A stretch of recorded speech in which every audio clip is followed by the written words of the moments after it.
উড়াধুরা মানেই শাকিব খান মানেই উড়াধুরা।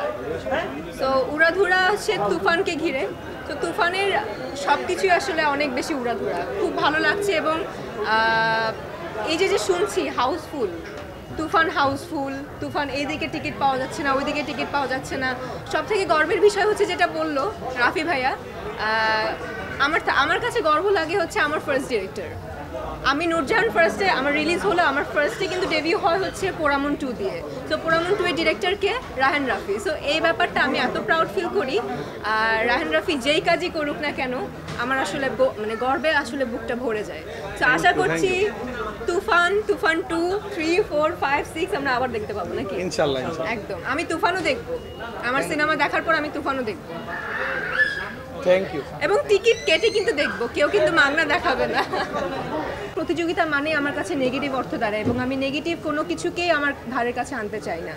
আমরা সুস্থ একটা পরিবেশ সৃষ্টি করি এবং সেই পরিবেশের মধ্যে দিয়ে অনেক ভালো ভালো সিনেমা তৈরি করি, অনেক ভালো ভালো সিনেমা দর্শকদের উপহার দিই এবং দর্শকদের বিশ্বাসের জায়গাটা অর্জন করি যে আমরাও ভালো সিনেমা বানাতে পারছি এবং আমাদের বাংলা ইন্ডাস্ট্রিও অনেক বড় হচ্ছে।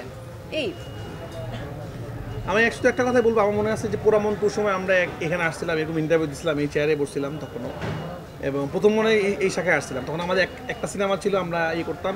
এখন কিছুদিন পর, কয়েক বছর পর একই জায়গায় আমরা আলাদা আলাদা সিনেমা আর কি। এরপরে একসাথেও হতে পারে, বলাও যায় না। তো আসলে সবাই আমরা ছোট্ট একটা ইন্ডাস্ট্রি, আমরা একটা ফ্যামিলির মতো।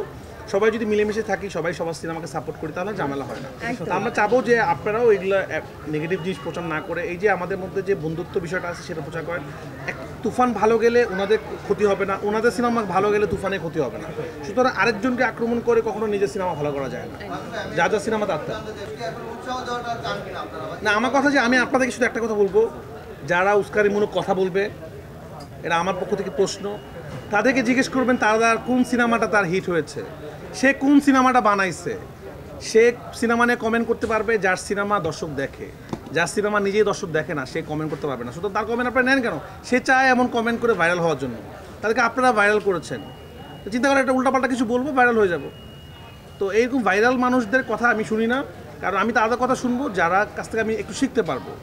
তো যারা নিজেদের কোনো সিনেমা নাই, যিনি সিনেমা মানুষ একদিনও দেখে না, সে আমার সিনেমা নিয়ে কমেন্ট করার কীভাবে কমেন্ট করে, তার উত্তর দিব কেন আমি? সে তো চায় আমি উত্তরটার জন্য দেই, কারণ সে আলোচনা থাকতে চায় এবং আপনারা তাদেরকে আলোচনা রাখেন। Thank you. না, তাদেরকে আমি থ্যাংক ইউ জানাচ্ছি। আপনারা আমাদের তুফানের প্রমোশন করে দিচ্ছেন, আপনারা আরও প্রমোশন করুন। আপনারা যত বেশি কথা বলবেন তুফান তত বেশি মানুষ দেখছে। ঈদের আগে একবার প্রমোশন করেছেন, আপনারা আবার প্রমোশন করুন। আপনাদের প্রমোশনের জন্যই মানুষ টিকিট পাচ্ছে না। আপনাদের সবাইকে অনেক ধন্যবাদ। ঠিক আছে, প্রথমত যদি সত্যি কথা বলতে চাই, হ্যাঁ আমার পাশে আমার ডিরেক্টর আছে, যদি সত্যি কথা বলতে চাই এই কাজটা আমি শুরু করেছিলাম ওয়েব ফিল্ম হিসেবে। সো ওয়েব ফিল্ম হিসেবেই করছিলাম, বাট হঠাৎ করে মনে হলো, আমাদের টিমের মনে হলো এটা সিনেমা। অনেক সিনেমা আসলে হয়ে যায় ওয়েব ফিল্মের মতন, বাট ওয়েব ফিল্ম করতে গিয়ে আমরা সিনেমা বানিয়ে ফেলেছি। সো সিনেমাটা হচ্ছে লার্জার দেন লাইফ, সিনেমা হচ্ছে একটা বিগ ক্যানভাস। সো যেহেতু ওয়েব ফিল্মটা সিনেমার মতন হয়ে গেছে, সো এখানে আসলে নিশ্চয়ই কোনো কিছু আছে দেখেই সিনেমার মতন হয়ে গেছে। সো ভালো লেগেছে, গল্পটা অসাধারণ, এবং যারা কাস্টিংয়ে ছিল, শ্যামল ভাইয়া, মিলি বাসার ম্যাম, আরও অনেকেই ছিল। সো সব মিলিয়ে একটা আমার কাছে মনে হয় একটা ফুল যেই সাইকো থ্রিলার মুভি বলা হয়, সে পুরো একদম সাইকো থ্রিলার মুভি একটা বলা চলে আগন্তুক। তো আগন্তুক আসলে দেখলেই বোঝা যাবে যে কেমন আমরা বানাতে চেয়েছি, কিংবা আদৌ কি বানাতে পেরেছি কিনা, কিংবা এখনকার বাংলাদেশি প্রেক্ষাপটে যায় কিনা, এটা আসলে দেখলেই বোঝা যাবে। বাট আমি এখন পর্যন্ত, টু বি ভেরি অনেস্ট, এখন পর্যন্ত যেহেতু রাফি ভাই আমার পাশে ছিল, তার কথাই বলতে তো কোনো অসুবিধা নেই। তুফানের পরপর আসলে আগন্তুকেরই অবস্থান আমি যতদূর শুনতে পাচ্ছি। So it's a very big thing for us. চলে এসেছে আমাদের গল্পের হিরো। তো দ্যাটস ইট। এই যে ভাইয়া একটা কথা আমি বলি, কম্পিটিশন ওয়ার্ডটা আনবেন না।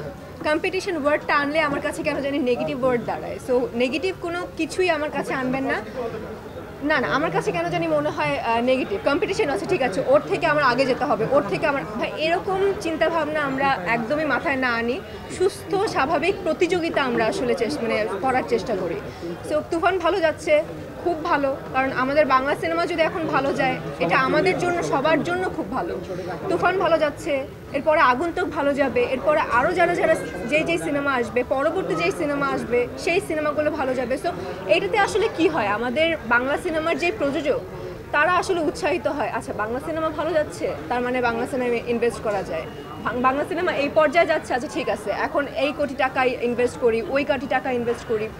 সো এইটা আসলে আমাদের জন্য পজিটিভ। সো এই জায়গা থেকে আসলে আমাদের কাছে মনে হয় বাংলা ছবি এখন ভালো যাওয়া উচিত।